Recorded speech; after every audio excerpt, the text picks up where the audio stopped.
जोड़ लेते हाँ। हैं अनुज, क्योंकि वो भी तैयार है पाइपर सैरिका के। अब आफ्टरनून, स्वागत है आपका। आज का दिन ऑफ कोर्स एक बड़ी डेवलपमेंट पर मार्केट रिएक्ट करता हुआ दिखाई दे रहा है। आईटीसी फाइनली अनाउंस कर चुका है डीमर्जर का प्लान अपने होटल बिजनेस का।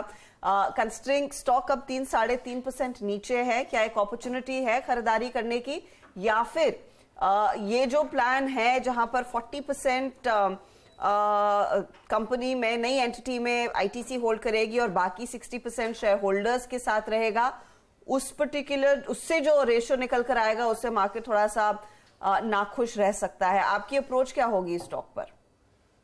गुड आफ्टरनून हर्षदा, आपको और सारे व्यूअर्स को। तो मैं तो ये कहूँगा बहुत इंटरेस्टिंग डेवलपमेंट है। हम एक्सपेक्ट कर रहे थे आईटीसी से, और इन्वेस्टर्स का भी एक्सपेक्टेशन था काफी समय से। तो ये फाइनली हुआ। बहुत अच्छी बात है, दिखाता है मैनेजमेंट का इंटेंट कि सिर्फ बात नहीं कर रहे हैं बल्कि करेंगे भी।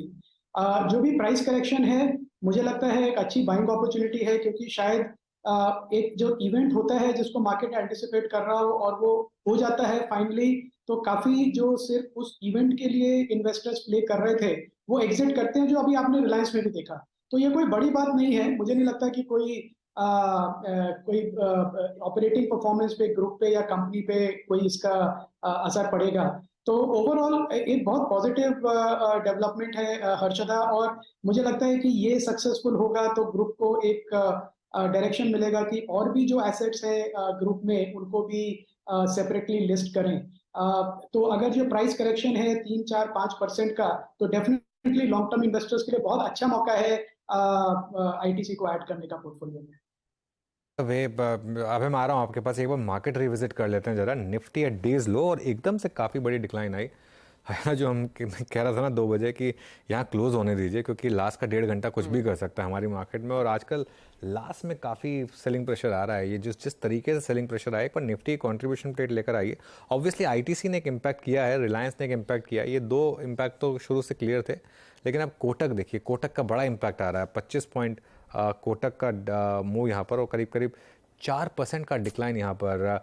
और बैंक निफ्टी पे भी 160 पॉइंट नीचे। निफ्टी अब कोशिश कर रहा है फिर से उन लेवल्स को प्रोटेक्ट करने की जो मॉर्निंग में भी लो बने थे। अबे गुड आफ्टरनून। एक बैंकों को लेकर एक रिस्क फैक्टर ओपन हो रहा है क्या, कि ये पीक अर्निंग्स थे और जिस तरीके से इवन अच्छे नंबर्स के बावजूद बैंकिंग स्टॉक्स चल नहीं रहे हैं technically, specially large private banks? जी अनुज, आप रिजल्ट्स देखे तो बहुत अच्छे थे आईसीआईसीआई बैंक के और कोटक बैंक के दोनों, जो सैटरडे को आए। और एनालिस्ट कॉल में भी मैनेजमेंट की गाइडेंस और बिजनेस के लेके फोरकास्ट अच्छा था।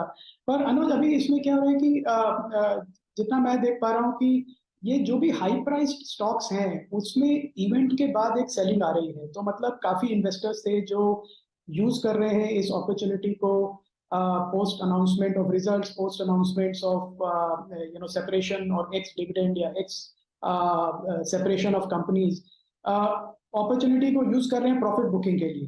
तो ये बुकिंग अच्छी कंपनीज में भी थोड़ा ड्राइव कर रही है मार्केट को डाउन। मुझे किसी बात का डर नहीं है बैंकिंग फाइनेंशियल सर्विस स्पेस में। मुझे लगता है कि थोड़ा वैल्यूएशंस हाई होने की वजह से प्रॉफिट बुकिंग है, टेक्निकल करेक्शंस हैं, वो अच्छा है, क्योंकि एक वो मार्केट को कंसोलिडेट करने को का मौका देंगे, स्टॉक मूव करेगा from traders to long term investors. तो मुझे लगता है कि एक अच्छी अपॉर्चुनिटी है मार्केट पार्टिसिपेंट जो लॉन्ग टर्म के लिए लेना चाहते हैं स्टॉक्स को, जो ये करें, जो स्टॉक्स आपको करेक्शन में दे रहे हैं। फंडामेंटली सबके रिजल्ट, सबके नंबर्स अच्छे हैं।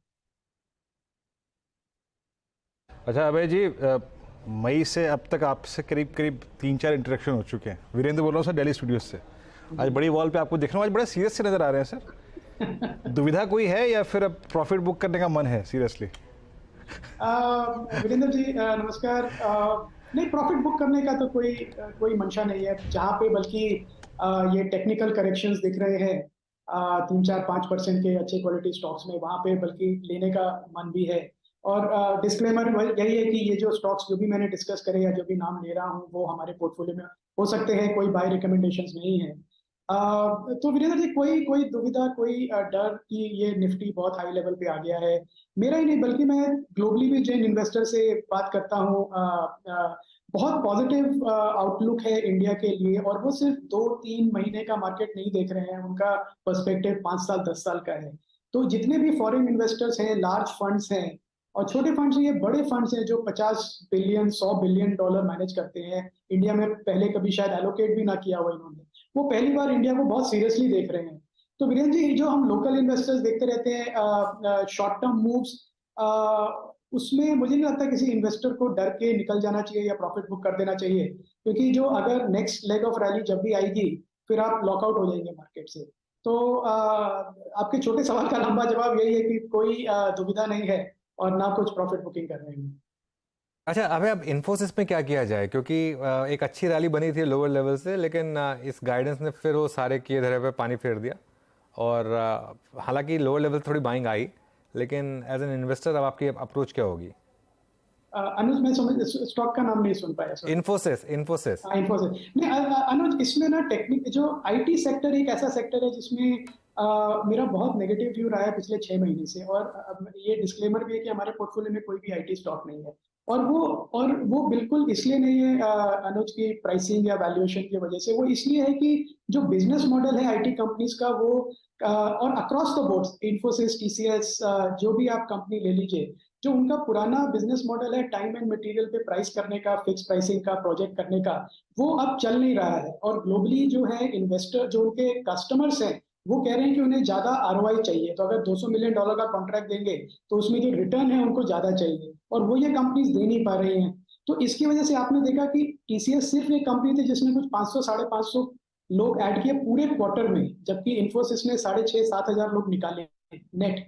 तो अब ऐसे इन्वायरमेंट में जब आपका मॉडल टाइम एंड मटेरियल का है और आपके लोग कम हो रहे हैं, तो ग्रोथ तो आ ही नहीं सकती, वो मैथमेटिकली पॉसिबल नहीं है, क्योंकि प्राइसिंग पावर बिल्कुल नहीं है।